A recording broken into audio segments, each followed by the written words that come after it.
और पाकुड़ से खबर है। पाकुड़ विधानसभा से संभावित उम्मीदवार समाजसेवी अजहर इस्लाम ने विधानसभा क्षेत्र के कई गांव का दौरा किया है। इस दौरान अजहर इस्लाम ने ग्रामीणों से जन समस्याओं को सुना। उन्होंने कहा है कि आने वाले विधानसभा चुनाव में अगर जनता उन्हें विधायक चुनती है तो वो हर समस्याओं का समाधान करेंगे। इन लोग विधायक रहे, लेकिन जो जनता का जो मूल समस्या है, जो आपका एक नंबर हो गया पानी, सेकेंडरी हो गया बिजली, थर्ड हो गया एजुकेशन, फोर्थ हो गया आपका मेडिकल, ये एक जनता साधारण पब्लिक के लिए सबसे बड़ा इम्पोर्टेंट थिंग है। और इसी चीज़ में आज तक कोई सुधार नहीं हुआ है। तो मैं अपने स्तर से इसको जैसे भी करके होगा, प्रत्येक दिन डेली जितना दिन भी विधानसभा चलेगा, मैं अपना प्रस्ताव को रखूँगा। उस सरकार की तरफ से मेरा जो हम लोग का जो माननीय प्रधानमंत्री साहब है, मैं सेंट्रल में भी सपोर्ट लूँगा। मैं अपना बातों को रखूँगा और किसी तरह से करके कैसे भी करके मैं प्रयास करके जो हम लोग का जो 4 मूल समस्या है इसको समाधान करने का प्रयास करूँगा। इन लोग विधायक रहे। और गोपालगंज में गेहूं धान की खेती छोड़ किसान अब गन्ना उगा रहे हैं। जी हां, दियारा इलाके में किसान गन्ने की फसल ज्यादा उपजा रहे हैं क्योंकि गन्ने की फसल से उन्हें हर साल लाखों रुपए का मुनाफा हो रहा है। गोपालगंज के 6 प्रखंड में हर साल बाढ़ आता है और हर साल बाढ़ की तबाही से सैकड़ों एकड़ की फसलें बर्बाद हो जाती हैं। लेकिन गन्ना ही एकमात्र ऐसा फसल है जिससे किसानों को लाखों का मुनाफा भी होता है। धान और गन्ने की फसल दोनों हम लोग लगाते हैं।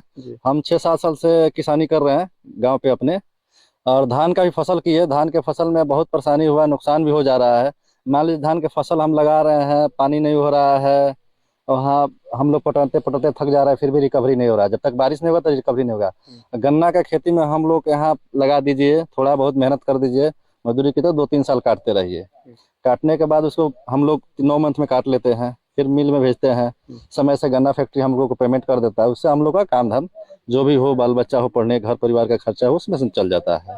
तो इस बार कितने एरिया में अपने धान का फसल लगाया, कितने एरिया में गन्ने की फसल लगाया? धान का फसल तो बहुत कम लगाए हैं, 2-3 एकड़ में धान का फसल लगाए हैं। लगभग 10 एकड़ में हम लोग गन्ना लगाए हुए हैं। और गन्ना लगाने से हम लोग को बेटर है कि थोड़ा सा इस समय कोई काम नहीं है गन्ना में हम लोग को।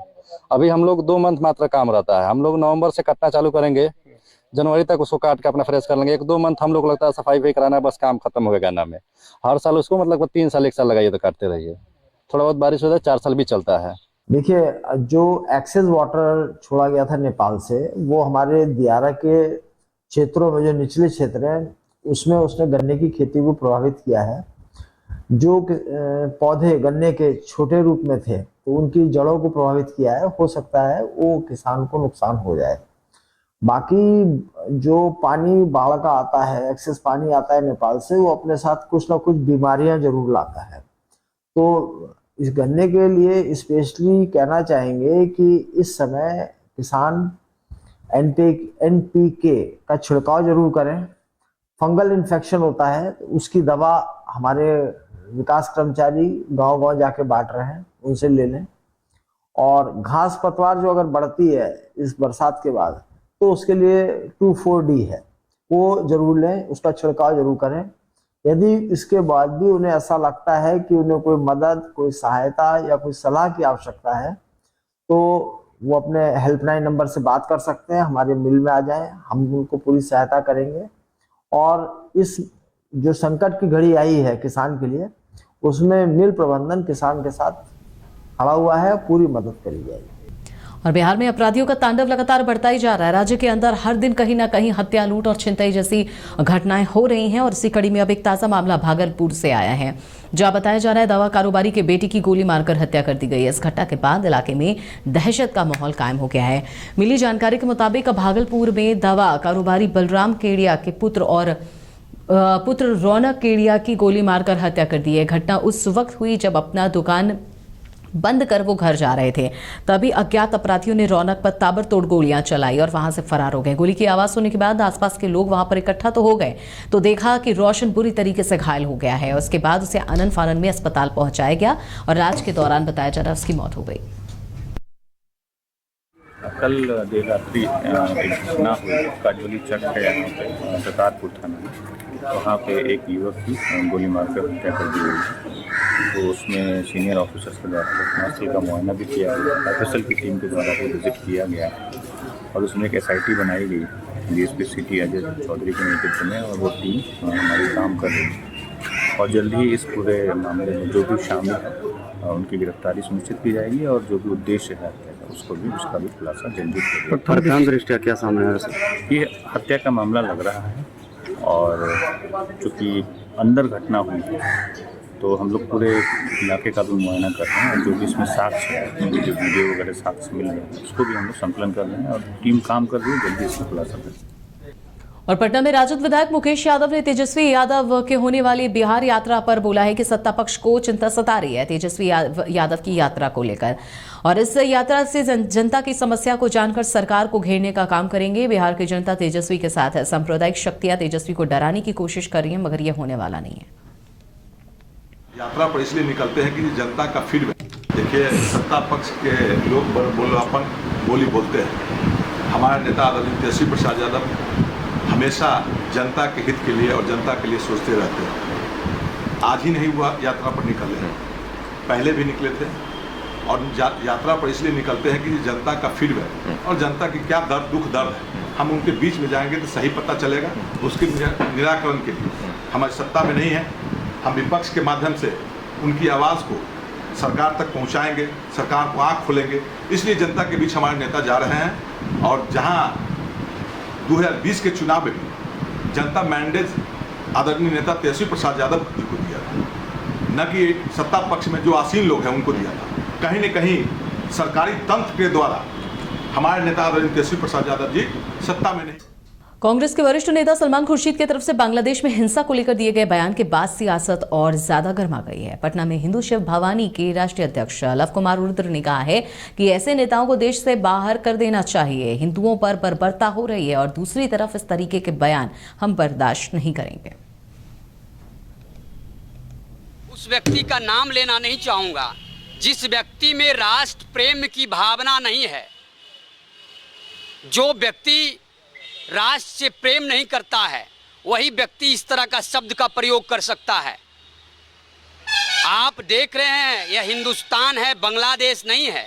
लोकतंत्र पूरे विश्व की सबसे बड़े लोकतंत्र यहाँ हिंदुस्तान में है।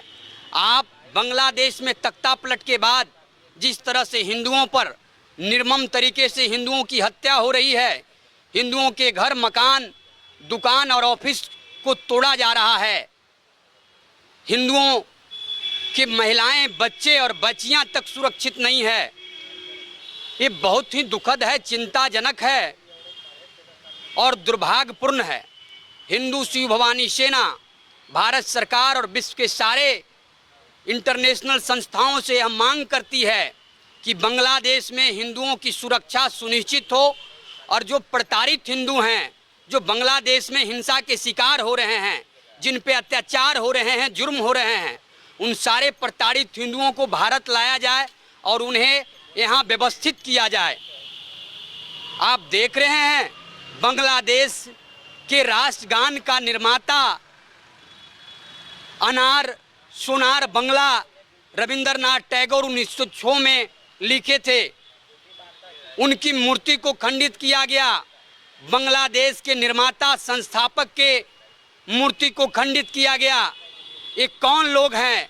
ये जो बड़बड़ इस्लामी भीड़ है, इनके मूर्तियों को खंडित कर रहे हैं।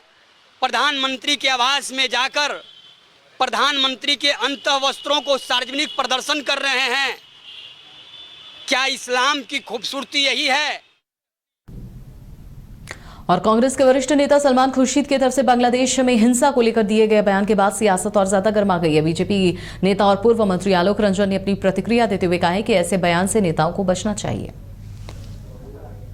सलमान खुर्शीद जी के बयान का पर घोर आपत्ति करते हैं और हम उनको आगाह करना चाहते हैं कि आप जो देश में जिस प्रकार से देश को तोड़ने वाला बयान देते हैं, इस बयान से आप परहेज करें।